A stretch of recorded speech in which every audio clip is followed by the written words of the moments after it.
Bismillahirrahmanirrahim. Assalamu alaikum, my dear students and all viewers. Welcome to the online class organized by Daladurga Ilahiya Darussunnah Senior Alim Madrasa, Nawabganj, Dinajpur. I am Muhammad Imran Hussain, Assistant Teacher, Social Science. Dear student, how are you? I think you are well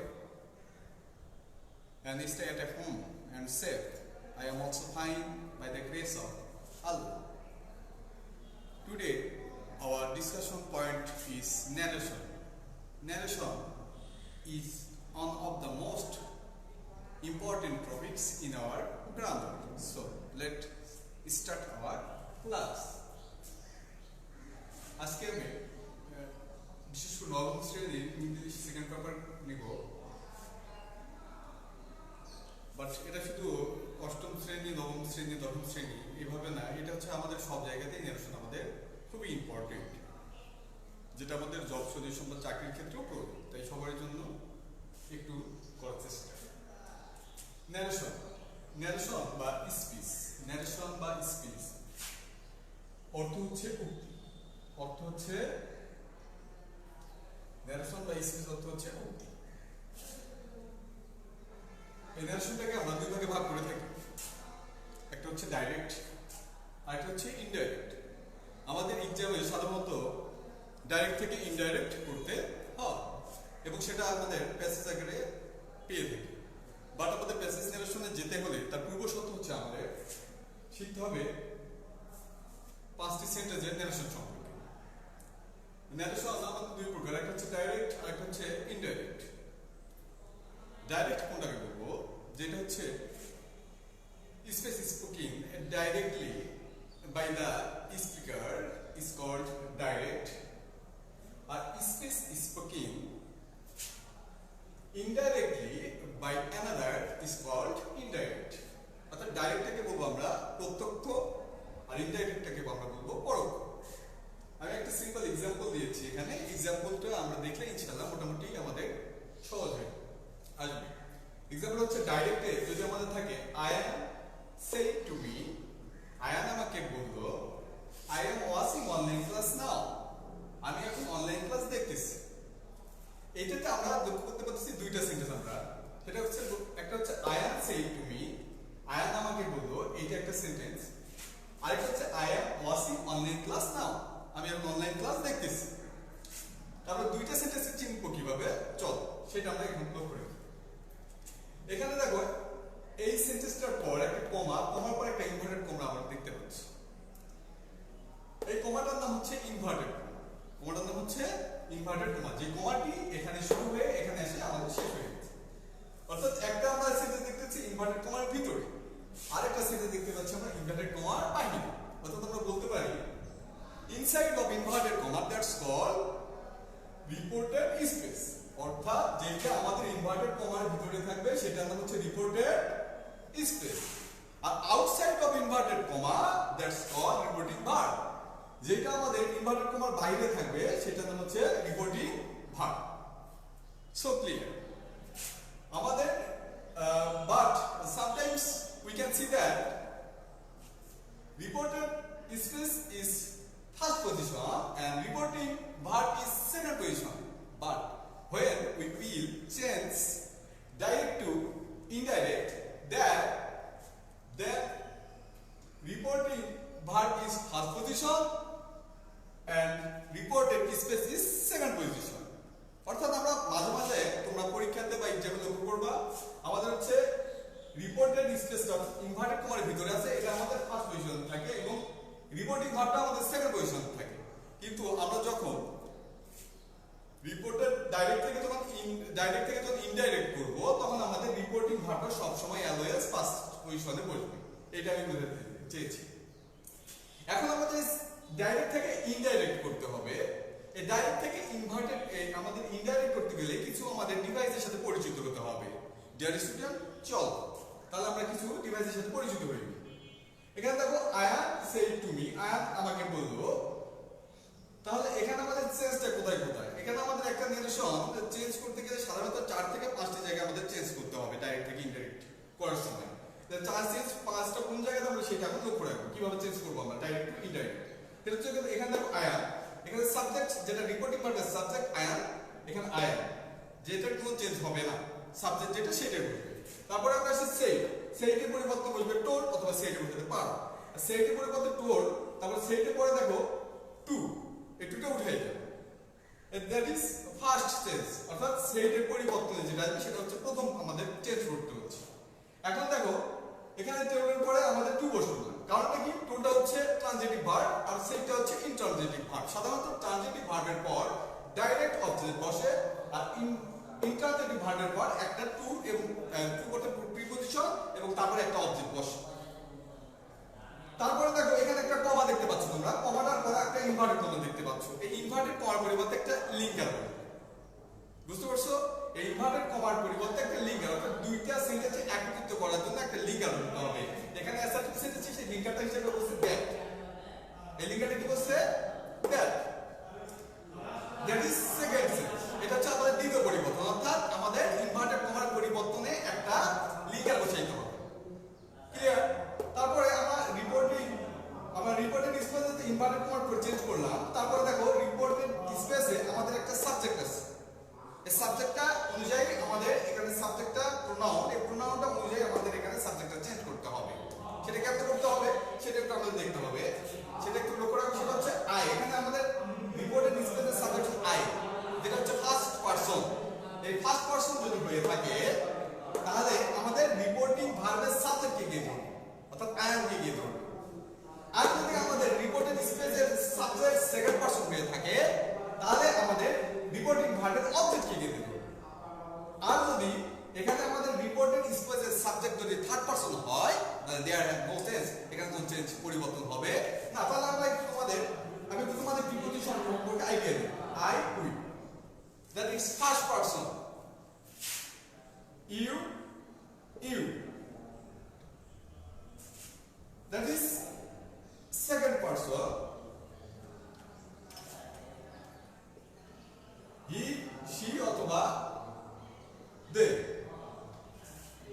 এটা বলা হয় third person. অর্থাৎ আমি বললাম আমাদের এখানে first পারসনে কোনো change হবে না। ফার্স্ট পারসনে যদি আমাদের হয়ে থাকে রিপোর্টেড স্পেসের সাবজেক্ট যদি ফার্স্ট পারসন হয়ে থাকে তাহলে আমাদের রিপোর্টিং ভার্বের সাবজেক্ট কে ধরে দেবে, অর্থাৎ আই এগুলো থাকে তো আমাদের ধরবে রিপোর্টিং ভার্বের সাবজেক্ট। আর যদি রিপোর্টেড স্পেসের সাবজেক্টটা যদি সেকেন্ড পারসন হয়ে থাকে তাহলে আমাদের রিপোর্টিং ভার্বের অবজেক্ট কি, অর্থাৎ মি কে গিয়ে ধরবে। আর যদি এখানে রিপোর্টেড স্পেসের সাবজেক্ট যদি থার্ড পারসন হয়ে থাকে দ্যাট হ্যাজ নো সেন্স, অর্থাৎ যদি হি সি দে এগুলো থাকে এগুলো কোনো চেঞ্জ হবে না, দ্যাট ইজ থার্ড সেন্স। এটা হচ্ছে আমাদের তৃতীয় নাম্বার পরিবর্তন ডাইরেক্ট টু ইনডাইরেক্ট করার সময়। এবার আমরা লক্ষ্য রাখবো এম, আমরা সাবজেক্টের পর একটা সাহায্যকারী অক্সিলারি ভার্ব দেখতে পারবো, এই অক্সিলারি ভার্বটা চেঞ্জ হবে। এটা হচ্ছে এটা হচ্ছে 4 নম্বর আমাদের একটা পরিবর্তন। এখানে দেখো আই সাবজেক্ট ফার্স্ট পারসন, এখানে পর এম আছে, এমটা কি হয়ে গেছে ওয়াজ, এমটা কি হয়ে গেছে ওয়াজ, অর্থাৎ অক্সিলারি ভার্বের চেঞ্জ। এটা কি হবে অক্সিলারি ভার্বের চেঞ্জ, দ্যাট ইজ এটা 4 নম্বর পরিবর্তন। সরি, এটা 3 নম্বর পরিবর্তন। ইন লিঙ্কার হচ্ছে এটা 2 নম্বর, এটা হচ্ছে 1 নম্বর পরিবর্তন। তারপর দেখো washing washing, there are no change. Online online, class class. এখন এখানে দেখো 5 নম্বর যে পরিবর্তন আছে না, না থাকে কি হয়ে যাবে দেন, না থাকে কি হয়ে যাবে দেন। আজকে যে ক্লাস স্বল্পতার কারণে তোমাদের সম্পূর্ণ কিছু দেখা সম্ভব নয়। আমি আজকে তোমাদেরকে কিছু অক্সিলারি ভার্বের চেঞ্জ পরিবর্তনটা তোমাদেরকে দেখাবো। তোমরা খাতা কলম নিয়ে সামনে বসে থাকো, সব খাতা কলমে তোমরা উঠাই নিতে পারো। দেখো আমাদের ফার্স্ট হচ্ছে am is are. Am is are যদি আমরা ডাইরেক্ট স্পেসে যদি এম ইজ আর যদি থাকে রিপোর্টেড, সেটা হচ্ছে আমাদের কোথায় দেখতে হবে রিপোর্টেড স্পেসে অক্সিলারি ভার্বটা নিয়ে কথা বলতেছি। রিপোর্টেড স্পেসের অক্সিলারি ভার্বে যদি এম ইজ আর হয় তাহলে আমরা যখন ইনডাইরেক্ট করব ওখানে বসাবো ওয়াজ অথবা ওয়্যার। যদি রিপোর্টেড স্পেসের অক্সিলারি ভার্ব যদি ওয়াজ ওয়্যার থাকে আমরা সেখানে বসাবো হ্যাড বিন। যদি রিপোর্টেড স্পেসের অক্সিলারি ভার্ব যদি হ্যাভ এস থাকে তাহলে আমাদের এখানে বসাবো কি হ্যাভ, অক্সিলারি ভার্ব হ্যাড বসাবো। শ্যাল থাকলে শুড, উইল থাকলে উড, হ্যাভ থাকলে কুড, আর মে থাকলে মাইট, আর হ্যাড থাকলে হ্যাড। এই অক্সিলারি ভার্বগুলো আমাদের চেঞ্জ করতে হবে। এটা মূলত আমি তোমাদেরকে আজকে অ্যাসার্টিভ সেন্টেন্সের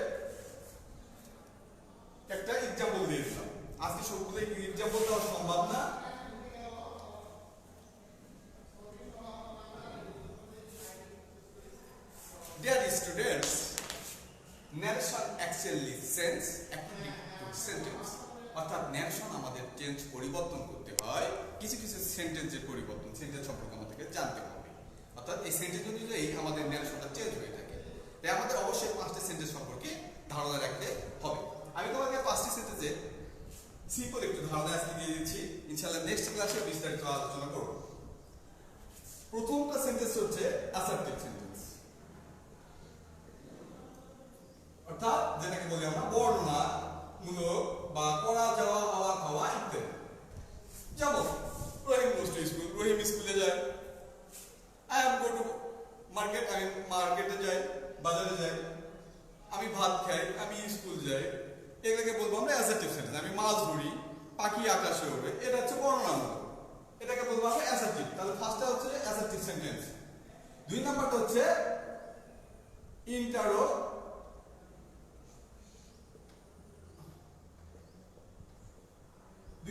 ইন্টারোগেটিভ। ওটাকে যেটাকে আমরা বলবো প্রশ্নবোধক, প্রশ্ন করা বোঝাবে। যেমন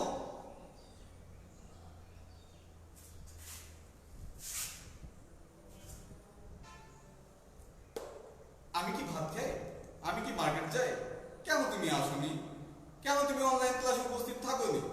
অর্থাৎ যেগুলো প্রশ্ন করা বোঝাবে সেটাকে বলবো আমরা ইন্টারোগেটিভ সেন্টেন্স। এটা চিন্তার একটা সহজ বুদ্ধি আছে। ইন্টারোগেটিভ সেন্টেন্সে তোমাদের একটা শেষে কি থাকবে, প্রশ্নবোধক চিহ্ন থাকবে। এটা হচ্ছে চিন্তার সবচেয়ে সহজ পদ্ধতি, যেখানে তোমাদের একটা প্রশ্নবোধক চিহ্ন থাকবে।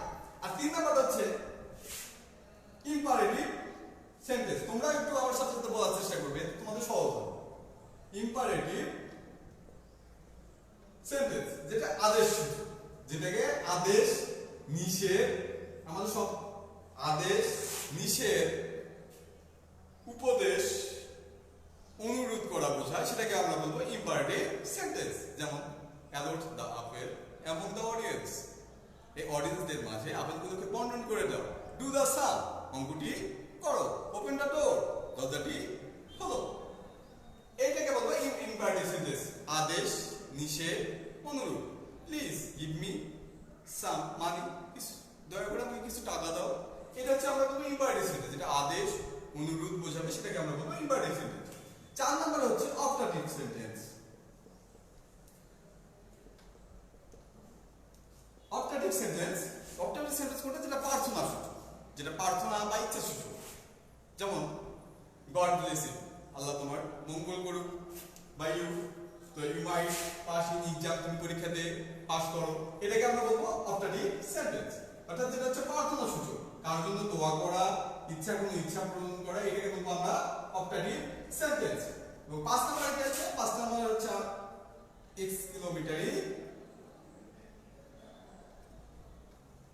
এক্সক্লেমেটরি সেন্টেন্স, বিস্ময় সূচক। যেমন hurray we have join on online class, hurray আমরা অনলাইন ক্লাসে অ্যাটেন্ড করছি, কি মজা, এই আনন্দ। এই যে এইরকম একটা যেটাকে আমরা বিস্ময় সূচক বোঝাবে, সেটাকে আমরা বলবো এক্সক্লেমেটরি সেন্টেন্স। এখানে একটা তোমাদের চেনা সহজ বুদ্ধি আছে, সেটা হচ্ছে এক্সক্লেমেটরি সেন্টেন্সে এই চিহ্নটা থাকবে। তাহলে দেখো এই 5টি সেন্টেন্সের মধ্যে 2টা সেন্টেন্স আমরা চিনতে পারতেছি। একটা নাম হচ্ছে ইন্টারোগেটিভ সেন্টেন্স, যেটাতে আমার প্রশ্নবোধক চিহ্ন থাকবে। আর 5 নাম্বার হচ্ছে এক্সক্লেমেটরি সেন্টেন্স, যেটাতে একটা বিস্ময়সূচক চিহ্ন থাকবে। আর বাকি 3টা সেন্টেন্স তোমাদেরকে একটু হলেও চেনার মানে কৌশল তোমাদেরকে জানতে হবে। অ্যাসার্টিভ সেন্টেন্স বর্ণনামূলক, ইম্পারেটিভ সেন্টেন্সে সাধারণত আমাদের হচ্ছে ভার্বগুলো সামনে বসে, হ্যাঁ। এক্সক্লেমেটরি সেন্টেন্স বিস্ময়সূচক, অপটাটিভ সেন্টেন্স হচ্ছে প্রার্থনা করা, may Allah bless you, God bless you, এরকম কিছু থাকে, বা কার জন্য প্রার্থনা করো, তুমি পরীক্ষায় ভালো রেজাল্ট করো, পাস করো, দোয়া করি, এরকমকে বলা হয় অপটাটিভ সেন্টেন্স। এই 5টি সেন্টেন্স সম্পর্কে ধারণা অবশ্যই আমাদেরকে রাখতে হবে। এই 5টি সেন্টেন্স চেঞ্জ করতে পারলে আমরা অবশ্যই এই 5টি সেন্টেন্স যদি আমরা ডাইরেক্ট টু ইনডাইরেক্ট যদি ন্যারেশন চেঞ্জ করতে পারি, তাহলে ইনশাআল্লাহ আমরা ন্যারেশন সম্পর্কে জানবো এবং তারপরে আমরা প্যাসিভ ন্যারেশনে যেতে পারবো। সো ডিয়ার স্টুডেন্ট, আজকে আমি এই পর্যন্ত ক্লাস নিলাম। ইনশাআল্লাহ তোমরা কি করবা, ক্লাসগুলোতে তোমরা যদি কোনো কিছু জানার থাকে তোমরা কমেন্ট বক্সে অবশ্যই জানাতে পারবা।